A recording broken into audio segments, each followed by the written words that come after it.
У Ганса был богатый опыт фермерства, но однажды мужчина обнаружил на своих полях странные яйца, вид которых почему-то вызвал у него сильное волнение и беспокойство. Когда эти загадочные яйца вылупились, это стало настоящим потрясением для Ганса. Ганс, его жена Бонни и их дочери Мэри и Жизель стояли на своем кукурузном поле и молча смотрели на очень необычные яйца. Казалось, что они вот-вот вылупятся, но Ганс решил, что лучше раздавить их своим трактором. Однако в дело вмешались его дочери, которые умоляли папу остановиться, ведь внутри яиц были живые существа. В конце концов произошло нечто такое, что заставило все семейство раскрыть рты от удивления. Но прежде чем мы поймем, что же такого произошло на кукурузном поле, нам нужно вернуться к самому началу. Ганс жил на ферме со своей семьей тихой и скромной жизнью фермера. Ганс выращивал овощи и держал свиней, овец и курей.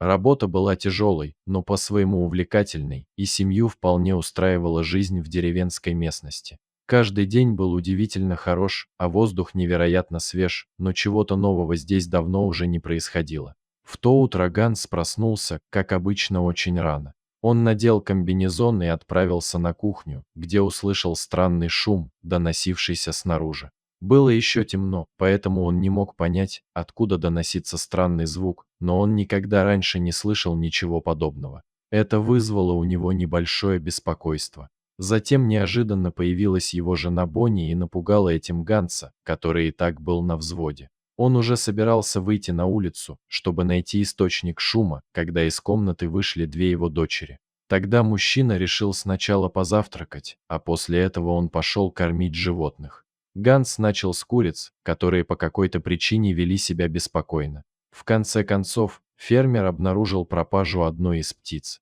Возможно, ночью в курятник пробралась лиса и украла курицу. Осознав причину беспокойства куриц, Ганс залатал все дыры в курятнике, после чего направился к свиньям, которые уже громко кричали от голода. Мужчина покормил свиней, и на короткое время они снова затихли. Ганс чувствовал, что происходит что-то странное, но не понимал, что именно. В этот момент с полей снова раздались странные звуки, которые он никогда раньше не слышал. Озадаченный Ганс пошел за трактором, собираясь поехать на нем на свое бескрайнее кукурузное поле. Не успел фермер завести трактор, как услышал рядом крик своей младшей дочери Мэри. Ганс спустился на землю и увидел причину беспокойства дочки. Прямо перед трактором лежал маленький ослабший котенок, на которого он едва не наехал. Похоже, котенок подрался с кем-то из других животных, после чего решил укрыться в гараже. Ганс отнес котенка домой и попросил супругу о нем позаботиться, но к работе мужчина так и не успел приступить, так как с поля раздались громкие крики его второй дочери Жизель. Ганс вместе с Мэри сели на трактор и поспешили к месту, где находилась Жизель. Через 5 минут отец уже стоял рядом со старшей дочерью, которая с удивлением показывала пальцем на какие-то загадочные шары на поле. Ганс подошел поближе к подозрительным предметам и понял, что это были яйца какого-то неизвестного животного.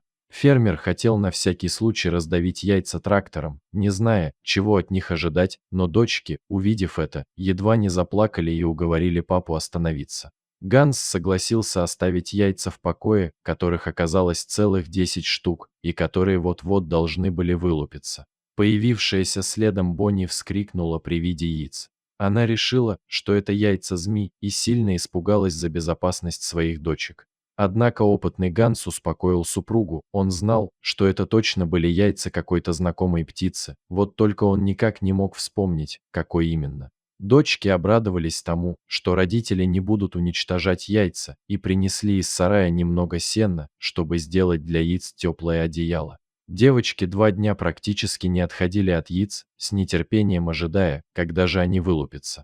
Бонни с некоторым беспокойством наблюдала за дочками, гадая, что же находится внутри загадочной находки, а Ганс уже забыл об этом происшествии, так как он с утра до вечера работал на поле. Внезапно девочки начали кричать и звать родителей. Когда взрослые подошли к дочерям, те возбужденно закричали, увидев, что на одном из яиц появилась трещина. Прошло достаточно много времени, прежде чем скорлупа начала раскалываться, а из нее показалась маленькая птичка. Дочки возбужденно кричали рядом, а Ганс присмотрелся к птенчику получше и внезапно заплакал. Сначала Бонни ничего не могла понять и просто обняла мужа покрепче, стараясь его успокоить.